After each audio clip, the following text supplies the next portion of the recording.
All right, I'm in the provider portal and I'm going to create a temporary closure. Here for this provider, you can see the provider's history of closures, and they had 2 that are already processed or approved by the coalition. Okay, so I'm going to click Add Closure. And you'll see how the look and feel of the closure form has changed. For selecting providers, that's the same. You can either select all or some.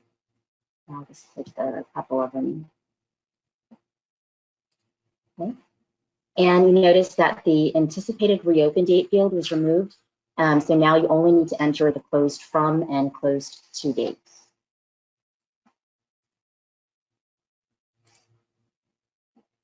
Okay. And then enter the closure details. So when the dates are entered, you get this new reimbursement request section. You can also notice that those radio buttons where you would have selected whole site or VPK or SR partial closure, those are gone. And here in this new interface, you'll really be able to enter your specific closure reasons, especially when it comes to partial closures. All right, so let's look at this new reimbursement request section. On the left, you have providers, and these are the providers that I've selected who are involved in the closure. You'll see a no services column here, and these are for whole site closures, and I will come back to that because I just want to cover the partial closures first. And in the center, depending on which provider is highlighted, the center section will give you the list of that provider's VPK classes, if any, and SR care levels. Okay. And you can see also with the VPK and SR classes care levels tab that there's an indicator here. And this can tell you how many classes or care levels were included in this closure. So right now I don't have any classes selected, so I have 0 out of 2 classes selected and 0 out of 7. Okay. All right, and on the right, you have the class or care level calendar. So again, if I'm on VPK classes, depending on which class is highlighted, the calendar displays for that class, and same thing with the care levels. So the infant, toddler, 2-year-old, and so forth, calendar associated with a care level or class. Okay. So if I want to indicate that class AF22 has a closure, then I would select that class, and I'm asked if I want to make up any of the missed instructional hours. I can say yes or no. And I selected no, and now the closure types have been entered in the calendar. Okay, since I answered no, they default to CR, but if I need to change that, I just simply click on the CR or CN to flip it. Okay. The same thing, if I need to indicate that class BF22 is closed, I get asked if I want to make up any missed instructional hours, and if I say yes, the calendar for the closure period defaults to CN. And again, I can change those if I want to. Right, for SR, you can just easily toggle between VPK and SR if some SR care levels were closed. You just simply select that care level. Okay. And then you can see the closure types, and if needed, if you ever need to make that an SR closure of CN, you can for any reason. All right.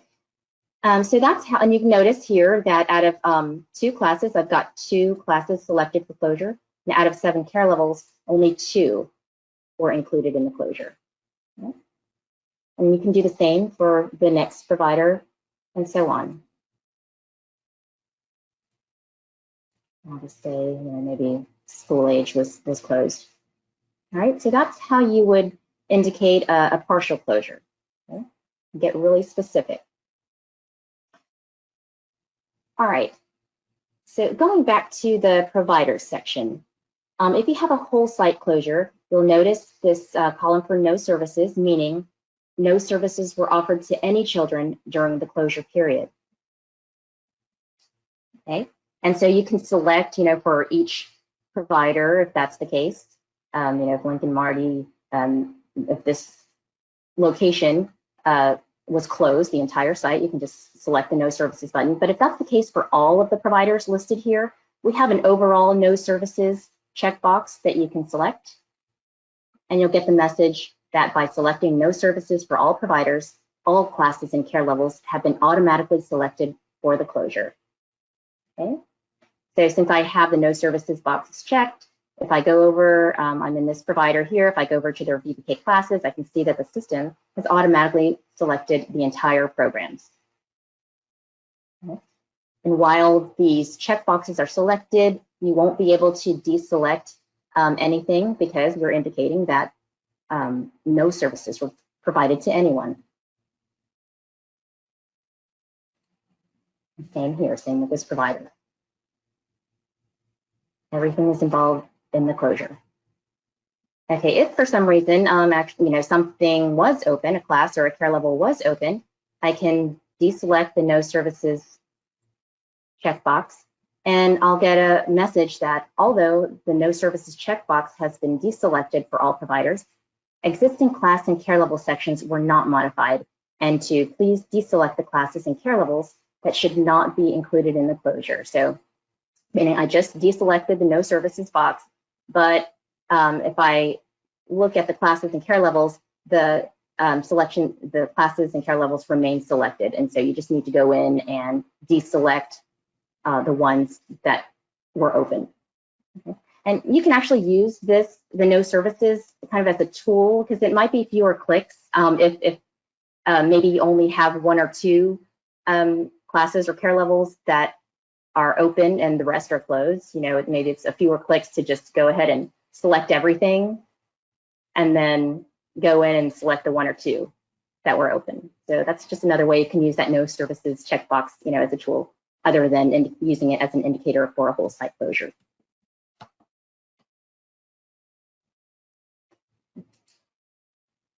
Okay, and same thing, if I toggle to another provider, I can see that 1 out of 1, the entire program selected, and same thing here. And so if I need to, deselect any that were open, I would just click on the box. Okay, and you can make sure that before you submit that the classes and care levels have the correct type. Okay. I go here. One class had CR and one class had CN. All right, let me just go ahead and finish my closure form. I'll just select the closure reason. So I'm submitting this closure form and I have to sign it as the provider.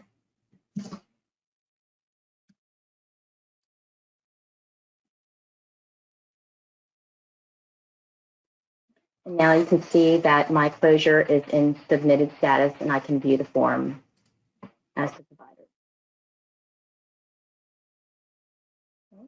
My 2 providers that I've selected, my closure period, I do not have no services selected, and I can see which classes were open, or closed rather, were involved in the closure.